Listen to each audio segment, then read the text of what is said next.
10,000 का श्रेय है ये। 10,000 जो महिलाओं को दिया 10,000 का श्रेय हो, चाहे 125 यूनिट का बिजली का श्रेय हो, चाहे 400 से 1100 जो पेंशन मिला उसका दिन दिखाए थे कि 18 तारीख को हम शपथ ग्रहण कर रहे हैं। कोई रात में सपना देखता है, वो दिने में सपना देख रहे थे। और गरीबों का ये सरकार है, अति पिछड़ों का सरकार है, दलितों का सरकार है, अल्पसंख्यकों का सरकार। क्राइम कंट्रोल करना है, विकास करना है। विपक्ष जो भी करना है, जो भी कहे उससे क्या फर्क पड़ता है।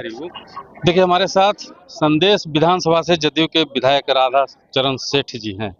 गर्दा उड़ा दिया। गर्दा वहाँ के जनता मतदाता उड़ाई। हम में कितना ताकत है, जनता वहाँ का मन बना चुकी है कि परिवर्तन करना है तो परिवर्तन करना है। उम्मीद था कि इतने बड़े बहुमत से सरकार बनेगी आपकी? एकदम पहले ही से था कि 200 हम लोग पार करेंगे, तो 200 पार हो गया। नहीं, लेकिन अमित शाह कह रहे थे 160 का टारगेट है। नहीं, सब 200 पार कर गए। नहीं, वो तो पहले ही से था कि 200 पार होगा, तो 200 पार हो गया। और जनता मन बना चुकी थी। क्या लगता है आदरणीय प्रधानमंत्री और नीतीश जी के नेतृत्व में जो चुनाव हुआ, प्रचंड बहुमत मिला पूरा बिहार में, बनने ही वाला था। लोग कह रहे हैं 10,000 का श्रेय है ये।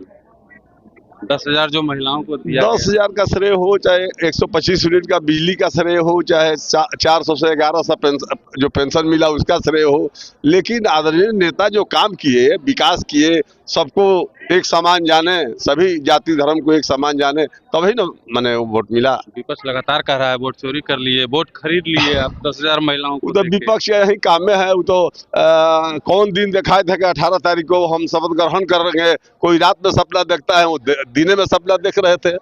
5 दिन सदन चला, लेकिन 4 दिन नेता प्रतिपक्ष गायब रहे। तो वही सोच लीजिए, उनका कोई जिम्मेवारी नहीं है कि मैंने उनको हार स्वीकार करके और आगे उनको करना चाहिए, अपने ही लोगों को करना चाहिए। जो ये भी आरोप लगा रहे हैं कि जैसे ही सरकार बनी गरीबों को साफ कर रहे हैं बिहार से, बुलडोजर चल रहा है सब जगह। प्योर गरीबों का ये सरकार है, अति पिछड़ों का सरकार है, दलितों का सरकार है, जो अल्पसंख्यकों का सरकार है। जो अल्पसंख्यक का काम लालू जी नहीं किए, नीतीश जी नहीं किए, वो हमारे आदरणीय नेता नीतीश जी किए हैं। सम्राट चौधरी को लोग बुलडोजर बाबा कह रहे हैं। अरे कोई बाबा कहे, जो क्राइम कंट्रोल करना है, विकास करना है, विपक्ष जो भी करना है, जो भी कहे उससे क्या फर्क पड़ता है। गरीबों का घर उजड़ रहा है ना सर। अरे गरीबों का अतिक्रमण है, हाई कोर्ट का आदेश है, तो इसमें हमारे आदरणीय नेता क्या करेंगे।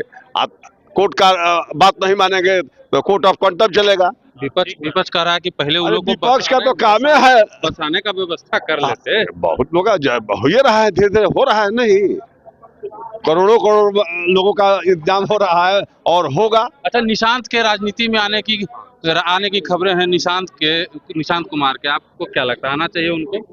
काहे नहीं आना चाहिए। हर आदमी का माने हक बनता है, हर मनुष्य का धर्म बनता है कि समाज की सेवा करने के लिए। तो उनका भी इच्छा होगा तो सब लोग उनको हाथे पर लेगा कि वो आ जाए राजनीति में।